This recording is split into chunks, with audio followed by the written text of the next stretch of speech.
You have been carrying more than you admit.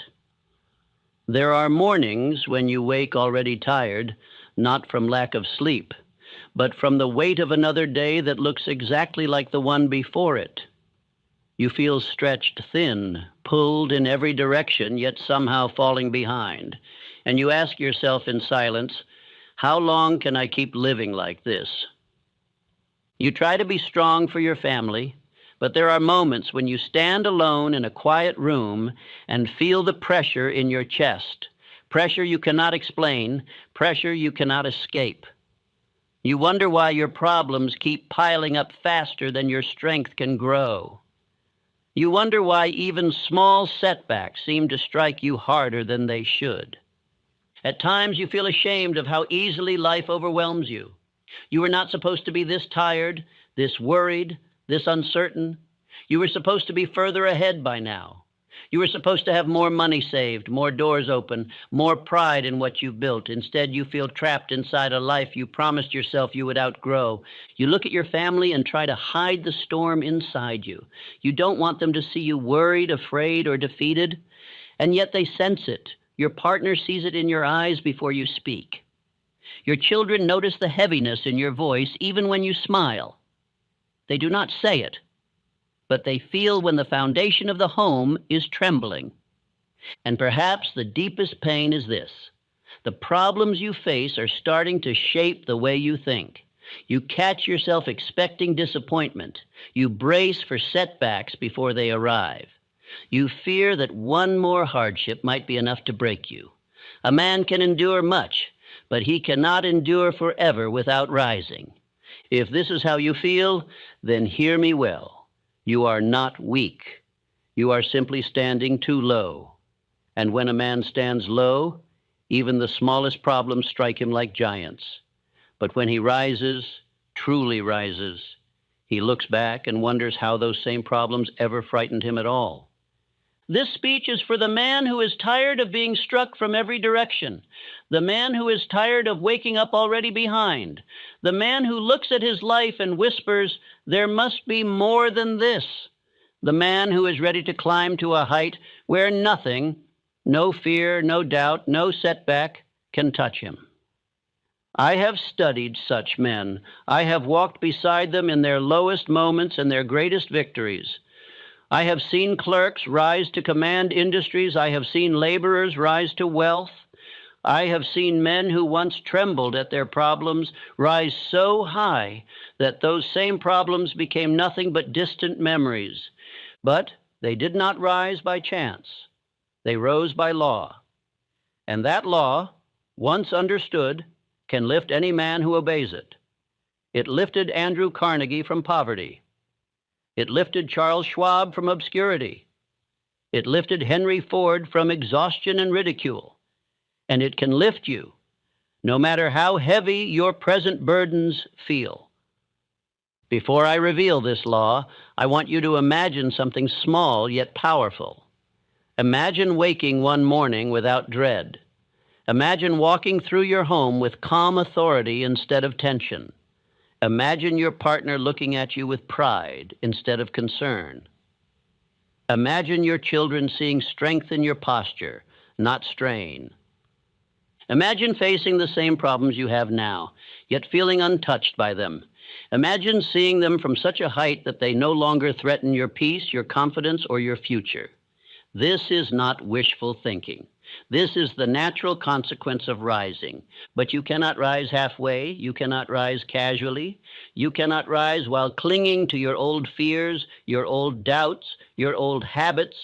You must rise fully, decisively, so completely that the world can no longer treat you as the man you used to be. That is why you must listen closely. If you drift while I speak, you will miss the very principle that breaks the chains around your mind. If you skip even a single minute, you will miss the law that separated the weak from the powerful, the defeated from the invincible. Understand this: rising is not about solving all your problems. It is about becoming so strong that your problems lose their power.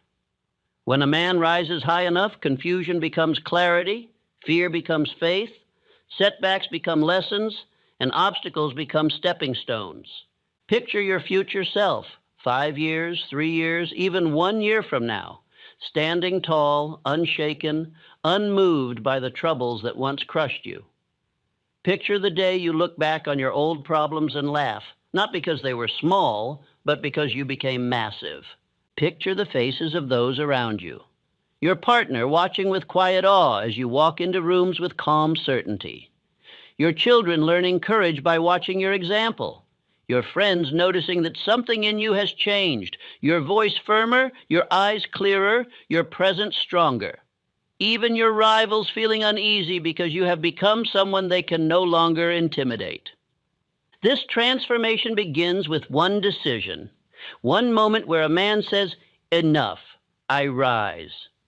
You may think you have made this decision before, but if your life has not changed, then the decision was not complete. A true decision commands the mind, reshapes identity, and alters the course of destiny. And I will show you how to make that decision in a way that lasts, a way that lifts you so high that nothing, no problem, no fear, no critic, no failure can touch you. But you must hear every word. You must remain with me until the final sentence. Miss one moment, and the law loses its strength. Hear all of it, and you will rise. Your current problems are not proof that you are failing. They are proof that life knows you are ready to grow beyond the man you have been. And this message has found you now because the time to rise has arrived. Not tomorrow, not someday, now. Stay with me, and I will show you how to climb to a height where your old problems cannot reach, and where the man you become will look back and laugh at the things that once terrified him. A man does not overcome difficulty by wrestling with it on the same level where it was born. He rises above it, expands beyond it, and stands upon an inner height where the problem loses its former power. This is the first law of rising. The size of your problem is measured by the size of the man who confronts it. When a man stands low in spirit, even the smallest trouble can bend him. A late bill, a harsh word, a moment of uncertainty. These strike him with the weight of calamity. But when he rises in thought and builds inward stature, those same troubles shrink into manageable tasks. They do not change. He changes. Carnegie was born into poverty so severe his family shared a single room with no comfort, no certainty, no promise. Yet he grew mentally long before he grew financially. His inner height outpaced his outer situation. Poverty did not erase itself. Carnegie simply rose beyond the reach of its grip. Henry Ford faced ridicule so persistent that most men would have surrendered. His ideas were mocked as impossible. His first business failed. His savings dissolved. Yet he rose in mind before he rose in life. The ridicule continued, but it no longer reached him. He had climbed to a height where doubt could not touch him. Charles Schwab learned something similar. He realized early that a man who rises inwardly gains a power that no environment can limit. He was once a clerk, nothing more. Yet he carried himself with the confidence of one who belonged among leaders. He rose inwardly until the world was forced to recognize the rise. You must understand this principle. Problems strike hardest when a man lives beneath his potential. When he rises, they lose their force. They may still appear, but they cannot break him. They become pebbles beneath the feet instead of stones upon the back. A man who rises carries a stillness that cannot be shaken. He walks through storms with calm judgment while others panic. His family senses the change before his career does. His partner sees a stronger light in his eyes. His children hear a steadier tone in his voice. They do not know what has changed, but they feel safer in his presence. This is why I call it the height of mind. It is a mental elevation where fear thins, where confusion loses form, where doubt fades like mist lifting from a field. At this height, new clarity appears.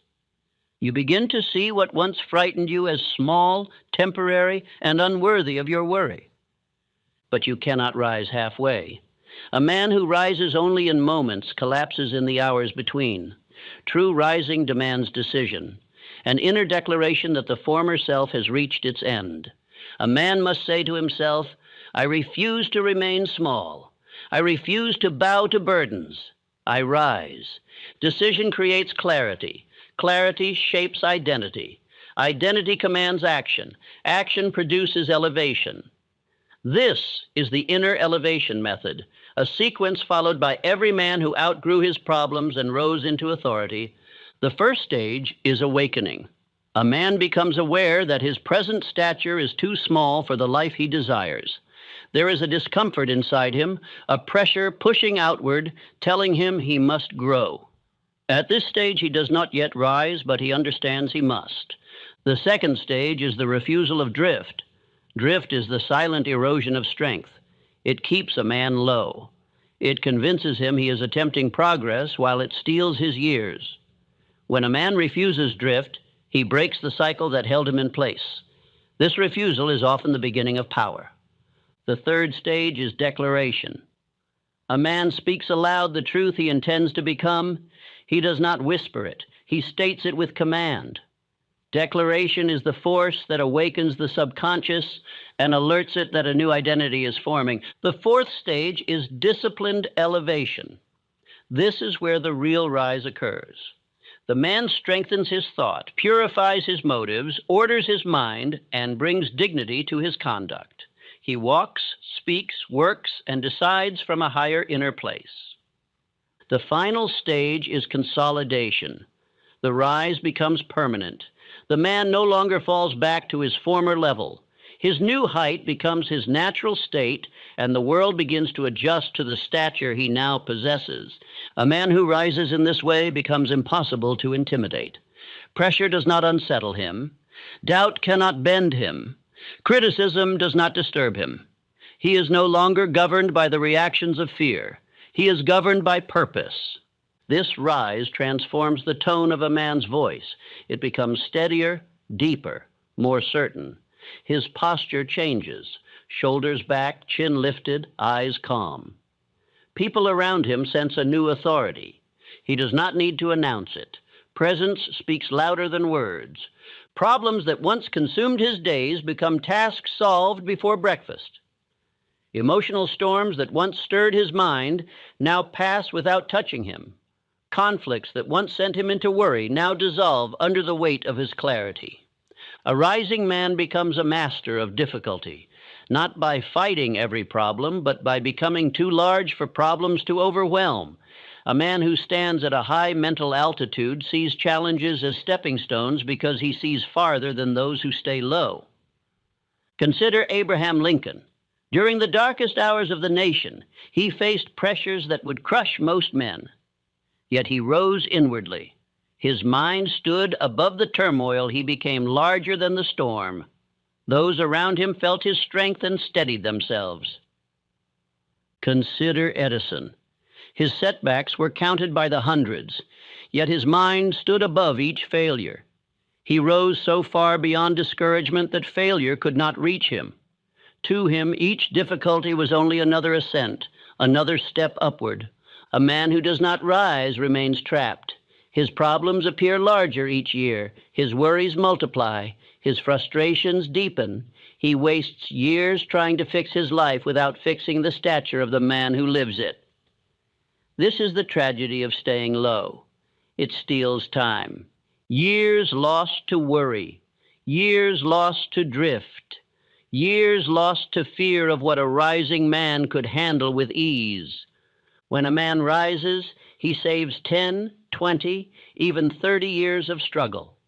The issues that once demanded whole seasons of effort now require only days.